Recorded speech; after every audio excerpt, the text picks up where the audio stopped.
नमस्कार दोस्तों। और कर्मचारियों के लिए एक बहुत अच्छी खबर आ रही है कि उनके डीए में वृद्धि हो गई है। वहीं मध्य प्रदेश शासन में भी जो कर्मचारियों की मांग है कि उनका भी जो है डीए बढ़ा दिया जावे, तो बहुत जल्दी हो सकता है कि मध्य प्रदेश में भी चुनाव को देखते हुए कर्मचारियों के डीए में वृद्धि हो जाए। और जो जानकारी आ रही है वो देख लेते हैं कि सरकार ने केंद्रीय कर्मचारियों की महंगाई भत्ता डीए 4% बढ़ाकर 46% कर दिया है। इसका सीधा फायदा करीब 48.67 लाख केंद्रीय कर्मचारियों और 67.95 लाख पेंशनर्स को होगा। यानी कि कर्मचारी और पेंशनर्स दोनों को ये फ़ायदा होगा। केंद्रीय कैबिनेट की बुधवार को हुई मीटिंग में इस पर फैसला लिया गया है। कर्मचारियों को नवंबर से बढ़ी हुई सैलरी मिलेगी।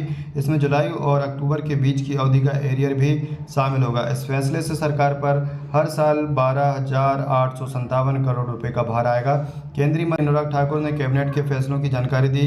रेलवे कर्मचारियों को 78 दिन का बोनस मिलेगा। केंद्रीय मंत्री ने बताया कि रेल विभाग के 11 लाख और 7,340 नॉन गेजेटेड कर्मचारियों के लिए 78 दिन की सैलरी के बराबर बोनस देने का भी फैसला लिया गया है। इस पर 1,969 करोड़ रुपए खर्च होंगे। यह प्रोडक्टिविटी लिंक्ड बोनस साल 2010-11 से दिया जा रहा है। डीए के बाद कितना फ़ायदा होगा? बेसिक सैलरी में ग्रेड सैलरी को जोड़ने के बाद जो सैलरी बनती है उसमें महंगाई भत्ते की दर का गुणा किया जाता है। जो नतीजा आता है उसे ही महंगाई भत्ता यानी कि डियर अलाउंस डीए कहा जाता है। यानी बेसिक पे plus grade pay into DA.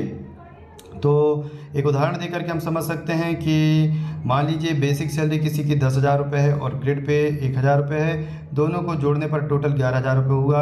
अब 11,000 रुपये का 46% निकालने पर 5,060 रुपये हुआ। सबको जोड़कर 16,060 रुपये होता है। एक न्यूनतम इस पे से हमने ये उदाहरण देख लिया। अब 42% डीए के हिसाब से इसका कैलकुलेशन होता है। तो देखते हैं कि 11,000 रुपये का 42% होता है 4,620 रुपये और 11,000 धन 4,620 बराबर 15,620 रुपये होता है। यानी 4% डी बढ़ने पर हर महीने कर्मचारियों को 420 रुपये का फ़ायदा हुआ। यानी कि 10,000 पे 420 रुपये का फ़ायदा होता है। तो इस प्रकार आप अपनी सैलरी भी निकाल सकते हैं। आप अपनी सैलरी निकालने के लिए आपका टोटल बेसिक उसमें डीए को जोड़ें और उसका मल्टीप्लाई 46% से कर दें तो आपको पता चल जाएगा कि आपकी जो सैलरी है वो कितनी बढ़ेगी। और यदि आपको समझ में नहीं आता है तो कमेंट बॉक्स में लिखें, तो इससे संबंधित एक जो वीडियो होगा कि आपकी सैलरी कितनी बढ़ सकती है उसकी भी जानकारी हम देंगे। तो चैनल को सब्सक्राइब जरूर कर लें, वीडियो को लाइक शेयर करना भूलें। धन्यवाद।